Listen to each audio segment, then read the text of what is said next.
إن الحمد لله نحمده ونستعينه ونستغفره ونعوذ بالله تعالى من شرور أنفسنا ومن سيئات أعمالنا من يهده الله فلا مضل له ومن يضلل فلا هادي له وأشهد أن لا إله إلا الله وحده لا شريك له وأشهد أن محمدا عبده ورسوله صلى الله عليه وعلى آله وأصحابه ومن تبعهم بإحسان إلى يوم الدين.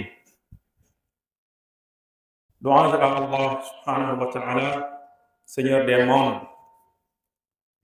Que la paix et les bénédictions d'Allah soient sur notre prophète Muhammad sallallahu alayhi wa sallam, sur sa famille, ses compagnons et sur ceux qui les suivent avec droiture jusqu'au jour du jugement dernier. Chers frères et sœurs à la foi, craignez Allah comme il doit être craint. Et sachez que les 10 premiers jours du mois de Zul Hijjah, c'est-à-dire le mois de la Tabaski, sont parmi les jours les plus bénis de l'année. Allah subhanahu wa ta'ala, dans son infinie sagesse et sa miséricorde immense, a distingué certains moments pour l'augmentation des récompenses et l'élévation des degrés. Allah subhanahu wa ta'ala dit dans le Coran à propos de ces jours: Wal Fajr wa layalin ashr. Je jure par l'aube et par les 10 nuits. Surat Al-Fajr, versets 1 et 2. Selon la majorité des savants, ces 10 nuits font référence aux 10 premiers jours du mois de Tabaski, c'est-à-dire Zul Hijjah. Et le prophète Muhammad sallallahu alayhi wa sallam a dit: il n'y a pas de jour où les bonnes actions sont plus aimées par Allah que durant ces 10 jours. Les compagnons dirent: même pas le djihad dans le sentier d'Allah? Il répondit: même pas le djihad, sauf pour un homme qui est sorti avec sa personne et ses biens sans rien à rapporter. Hadith authentique rapporté par Al-Bukhari. Ces jours sont donc une opportunité inestimable pour augmenter notre foi, multiplier nos bonnes actions et rechercher la proximité d'Allah subhanahu wa ta'ala. Chers musulmans, il y a plusieurs actes méritoires qui sont recommandés et encouragés durant ces 10 premiers jours du mois de Zul Hijjah, parmi lesquels on peut citer 1. Le dhikr, c'est-à-dire le fait de se rappeler d'Allah subhanahu wa ta'ala par le cœur et par la langue. Par le cœur et par la langue. Allah subhanahu wa ta'ala dit dans le Coran, en parlant du Hajj: لِيَشْهَدُوا مَنَافِعَ لَهُمْ وَيَذْكُرَ اسْمَ اللَّهِ فِي أَيَّامٍ مَعْلُومَاتٍ. Pour participer aux avantages qui leur ont été accordés et évoquer le nom d'Allah au jour fixé. Soit Hajj, verset 28. Abdullah ibn Omar et Abu Huraira, ces deux illustres compagnons du prophète Muhammad sallallahu alayhi wa sallam, sortaient au marché en ces jours pour rappeler les gens de faire le takbir. Donc il disait, ce sont les formules enseignées par le prophète sallallahu alayhi wa sallam, on doit répéter durant ces 10 jours, ces 10 premiers jours du mois de Zul Hijjah. Allahu Akbar, Allahu Akbar, La ilaha illallah, Allahu Akbar, Walillahi alhamd. Parmi les actions recommandées aussi, on peut en citer le jeûne. Il est recommandé de jeûner les 9 premiers jours de Zul Hijjah et surtout le jeûne du jour de Arafat.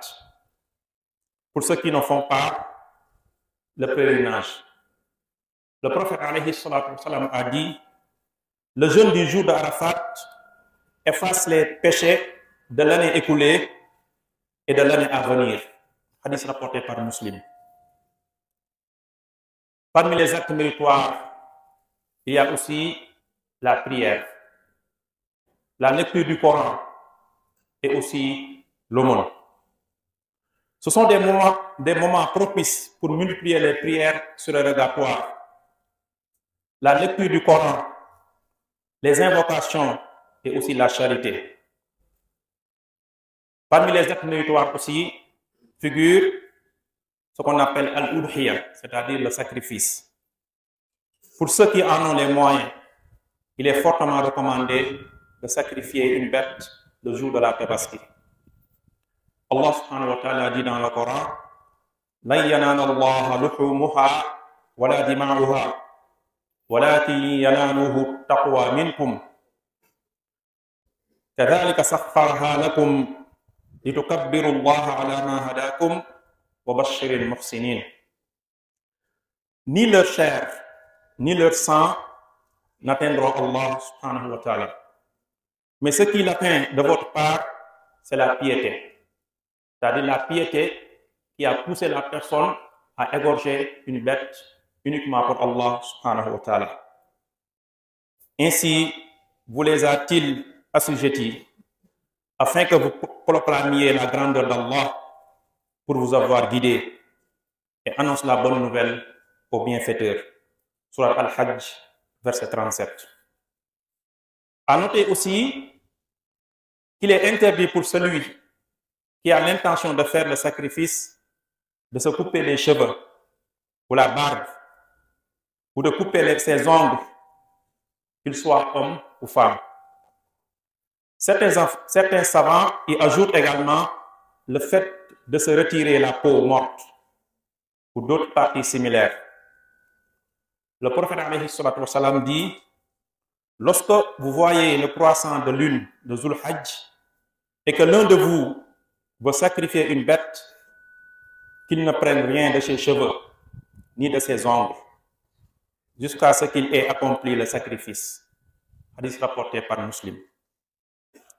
Toujours parmi les actes méritoires qu'on peut faire durant ces 10 premiers jours de Zul Hajj, il y a aussi ce qu'on appelle le pèlerinage.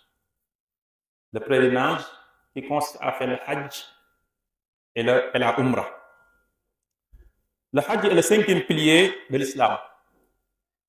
Et c'est le plus grand acte qu'on puisse accomplir en ces jours. Le prophète alayhi salatu wassalam nous dit dans un hadith: Al-Hajjul Mabrour laysa lahu jaza illa al-Jannah. Le pèlerinage accepté n'a de récompense que le paradis. Hadith rapporté par Bukhari et Muslim. Aqulu ma tasma'un wa astaghfirullah li wa lakum wa lisa'il muslimin fastaghfiruhu innahu huwal ghafurur rahim.